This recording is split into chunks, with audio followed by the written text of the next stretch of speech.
What is going on, you guys? Kiki here, back with another video, and we got most of the stuff fixed on the Jeep. So now we ended up taking it to the emissions here in Arizona to see if it's gonna pass, and we have that it failed. So I am going to have to take it back again to see what's gonna happen with this thing. So first off, it looks like the hydrocarbons were really high and the carbon monoxide was really high. From my impression of things, the only thing that could be the cause of that, well, not the only thing, but possibilities could be a fuel filter, a cat, obviously the engine not running correctly. So it could be multiple things. It could be a whole string of possibilities, like how I said. What I'm gonna do today is pretty much a full tune-up on the Jeep. I have spark plugs, rotor, cat, and fuel filter, and then I'm gonna put a new cat in it. I actually took this off one of my old trucks. It was like a 1995 Silverado. I put it on just so it would pass emissions because it was straight pipe, so that's why you see this jumble of clamps and everything. This is not how I will be putting it on, I don't think. I am going to cut off the old cat, put this new one on, clamp it on, and then we will be obviously doing all these things. The only thing I'm not going to do as of right now is change the oil, which I probably will end up doing right after.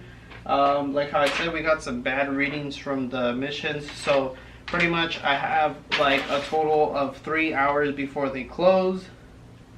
2 hours now, 2 hours and 15 minutes. Let's see if I can do all this stuff within an hour and take it back to the emissions, and hopefully it'll pass this time. The only thing I messed up on is I definitely need to go buy a gas cap.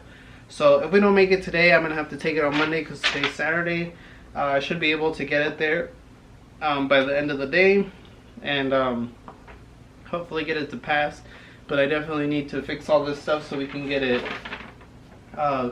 passed with emissions inspection, and then I can put the title under my name, and then we can start putting more money into this thing, because we definitely want to fix the fenders, the suspension, we need shocks, and I will eventually paint it. I'm not going to do a full paint job. If you guys want to give me advice on what I should do, if hopefully this video doesn't come out too late, I'm thinking either like a desert tan, maybe like a light gray color, kind of like the, what is it, the gunmetal gray, or just a camo green.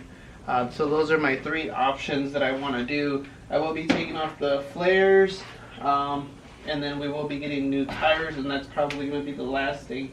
The car did run a little bit rough, so that's what I'm hoping, that with all these things getting changed out, it'll be running better. The only thing I wish I would have got was the spark plug wires, but they didn't have any in stock, so I'm just trying to see if hopefully this will be enough to get it to pass, and then eventually I'll probably be putting more money into it.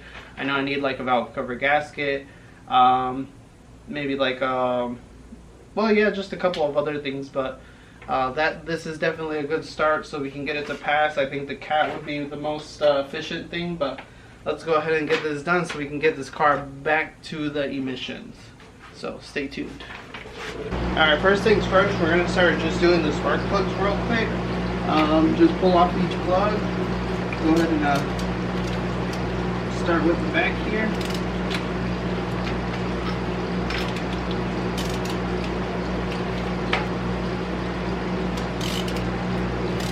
Alright, you guys, it's really hard to show you guys because it's pretty tight in here, but the cap is located right here.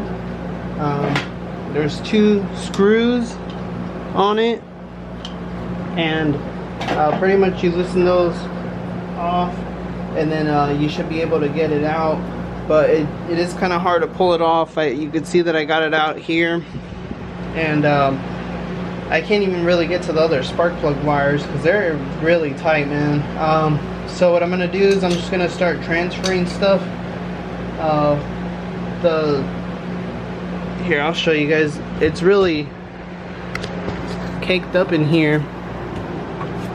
That's where the rotor is for the distributor. You can see there's oil everywhere. I'm pretty sure it's because of the valve cover, so maybe that's why the car is running a little rough. Definitely doesn't shut off or anything, but it definitely does run rough. So you see it slides right out. It's literally covered in a bunch of crap. There's only one way to put it on, so there's really no messing up that.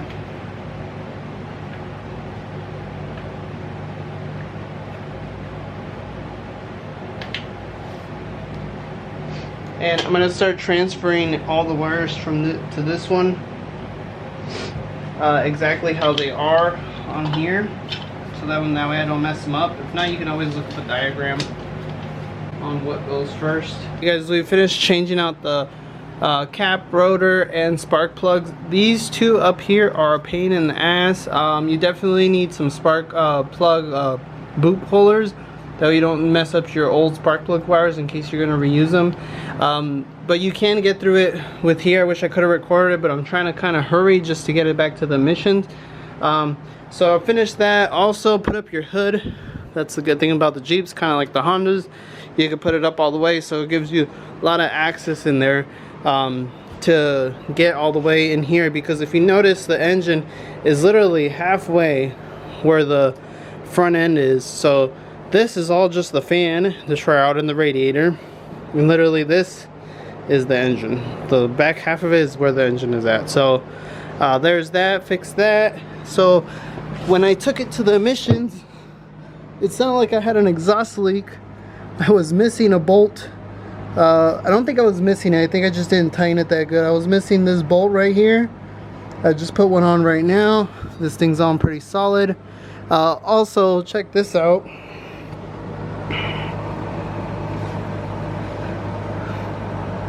I left my tool right here when I was bleeding the clutch slave cylinder. Since I put that new, I was bleeding that, and that stayed in there the whole damn time, even with the exhaust leak over there. But yeah, so I'm just checking stuff in here because it did sound a little crazy. And then now I'm doing the fuel filter. Pretty much just have to remove these two little clamps. This one's gonna be a pain in the ass back here, but that one should be okay. You can remove this to get you a little bit more access, and then we're gonna go ahead and do the cat, which is right here. But as you guys can see, my muffler's like hanging downwards. It's really crooked. But yeah, we're gonna try and get this done today, you guys, but I don't think it's gonna happen. Alright guys, lowered the support down so we can get the cat cut off and the new cat put in, just using my Milwaukee Sawzall here. It actually cut pretty well. I used the Harbor Freight the hacksaws that they have there, or the Sawzall, the bi-metal kind, and it actually cut through pretty fast. So we're getting through this hopefully here fast so we can take it to the missions. I think we still might make it. Alright you guys, we got the cat off. So take a look at the reason why my Jeep did not pass emissions. There's pretty much no cat. It's all gone. This is what the new one looks like. This is what the old one looks like. No wonder it was letting off all those gases and all those hydrocarbons let through, because there's nothing in here. Technically, my Jeep was straight pipe. It sounded a little rough, but it did have an exhaust leak. That was not the case. It was mainly this reason. So we're installing the new cat here, and we just need to make some clamps, put it on, and we might just make it in time. Alright you guys, I got the new cat in there. Got a little converters installed. It's not the greatest job just because I use clamps. I was trying to hurry. I didn't end up making it to the missions place. Alright guys, so there we have it. We did the fuel filter, the spark plugs, distributor cap and rotor, and then we also did the catalytic converter on the Jeep. It is now ready to go. Unfortunately, I didn't make the time cut. I think it's literally like 5 o'clock and they close at 5 o'clock, so oh well. I'll try and take it this week and see what happens, if it's gonna go ahead and pass or if they tell me some more bad news. That way I can see what else I could do. I could probably mess with the idle air control valve, clean the throttle body, and hopefully that might fix everything. But other than that, I mean, I did everything that I think is the normal stuff. If not, we might even end up putting some of that emissions smog passing. It's like a blue box with the red car on it. I don't know if you guys seen that, but they sell it at O'Reilly's. I think it's like $20 now, and that definitely works to get the car to pass emissions. I've used it before plenty of times, just with it being an older car. I was there for like 30 minutes. Unfortunately, they checked the car like 20 times, drove it like 3 times, and it didn't pass. So hopefully, fingers crossed, next time we go take it, we're gonna go ahead and hopefully get a pass. So that way we can get rolling on this thing and, you know, put some more money into it. But thank you guys for watching. Don't forget to like, share, and subscribe. Peace, y'all.